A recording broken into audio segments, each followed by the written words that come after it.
Okay, so I had intended to do this episode by episode, but after watching episode 2, I had to go to episode 3 and then episode 4. So, what we're going to do is give you a half binge review of The Expanse up next.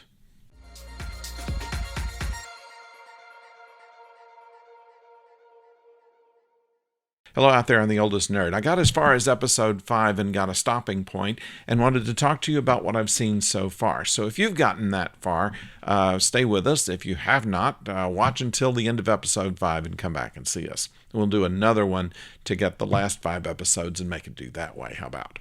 At any rate, we have 3 storylines going on here. The first storyline is that Jim Holden and the crew of the Rocinante have been sent off on a special mission by Christian from the UN to find out what's going on Ilus. They believe that there could be some problems, that the protomolecule may have spread to there and could have caused some problems with the settlers. Since the protomolecule was presumably behind the ring gates that have sent them there, there is great concern on the part of Christiane that there'll be another Eros incident, and she does not want that to happen.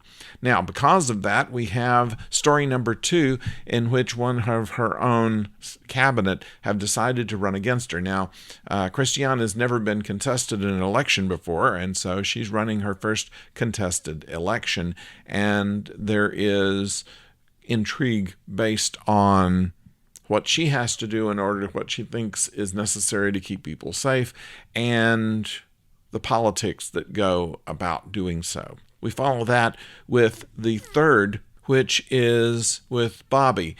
She has now been put back to Mars, but as a insubordinate officer.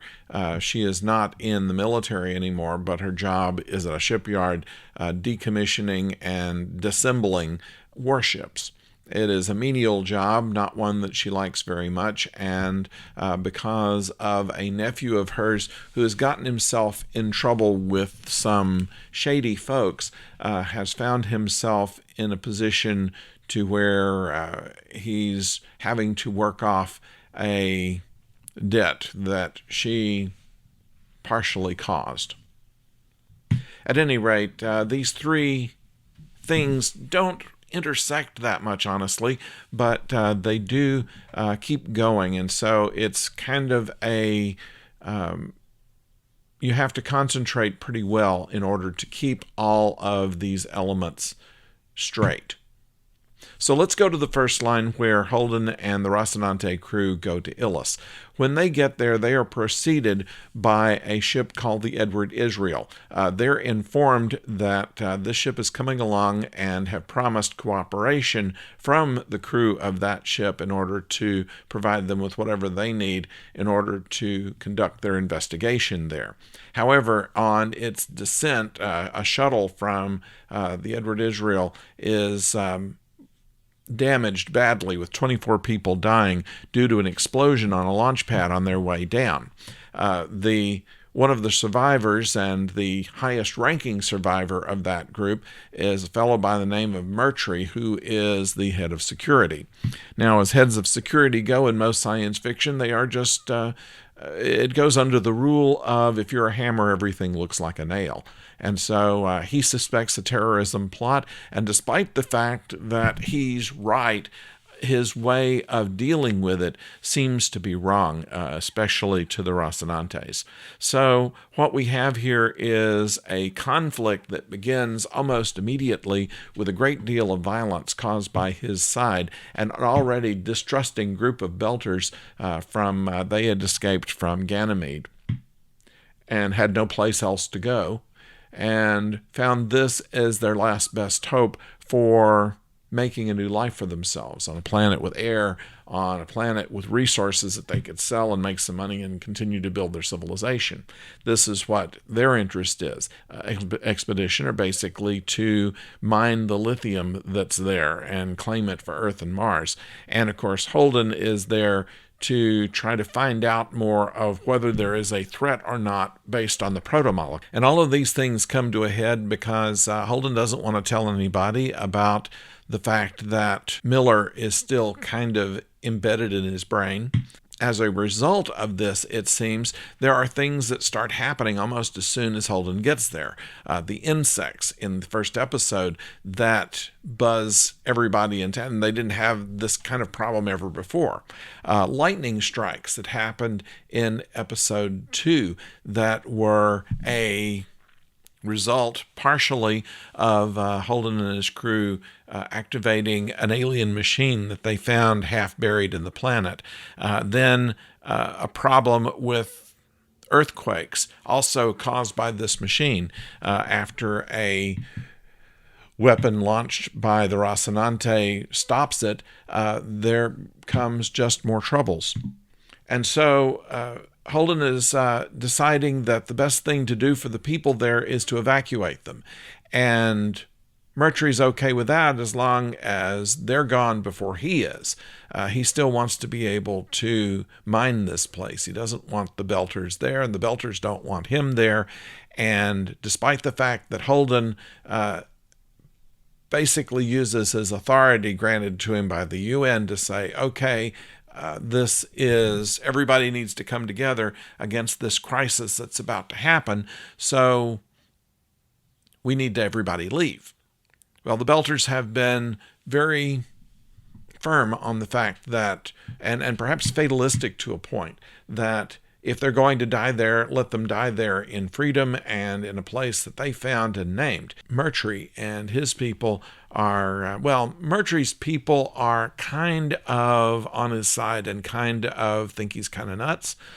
In orbit around on the Edward Israel, the Rocinantes have a little more friendly reception by the people up there, and even some of the security detail under Mercury are fairly friendly. In fact, one gets very friendly with Amos. But all this said, there is a standoff as to no matter what the disaster is that's going to befall the colonists, they're not going to leave, and Mercury's not going to leave, and that puts Jim Holden in quite a problem. It doesn't do any good for Christiane back on Earth in the second story, where she's trying to run against a cabinet member who's decided to run against her. She's never been contested in an election before and really doesn't have the patience or the attitude, generally speaking, to run a very successful campaign. She knows what she's doing. Everybody else get out of the way. And even in trying to dig up dirt on the other candidate, it kind of blows up in her face. And so with that, there is a real need for her to have some kind of news that comes from Ilus, or what the opposition is calling New Terra. Now we have the third one, and where Bobby is just disassembling warships. And when her nephew gets in trouble with a shady character, shall we say, she has to do something equally shady in order to get her nephew sprung, and that essentially loses her job and puts her into a situation with this shady character. Now, as we've seen previous types of stories like this, where you have three independent stories going on at once, it's an expectation that they are going to draw together and all make some sense at the end. I'm kind of hoping this will. At the end of episode 5, there was a rather cataclysmic event in which it may say something about the necessity of evacuation, but my guess is that the people are still not going to want to budge, at least until the other side wants to, and neither side wants to. So there's a lot of tension here. It gets really interesting by the middle, and how this is going to end up, no one knows except who's seen the last 5 episodes. So until we see the next 5 episodes, we recommend this. I haven't given too much away. There have been a couple of spoilers in here, but really you could jump on this and still get into the personal stories. There are a number of personal stories here between crew of the Rocinante and their willingness to stick together, the crew, or rather the Belters and their interests and divisions, and also the interests and divisions of the RCE, which are all coming together and splitting apart. And put against that the backdrop of this catastrophe that's in the offing, or seems to be in the offing.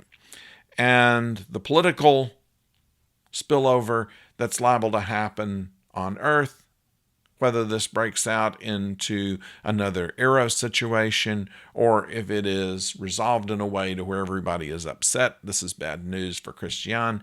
And Bobby, what's she going to be mixed up into, and how is that going to affect her relationship with other characters like Christiane, who has befriended her, and of course Alex, who had a fancy for her from the Rocinante. So that's what we have right now. Once again, it is a gripping story. The only thing that really pulls it away from previous seasons on this, in my opinion, is other than the obvious use of language, it is probably a little more bifurcated than we're used to. So we'll see if it all comes together.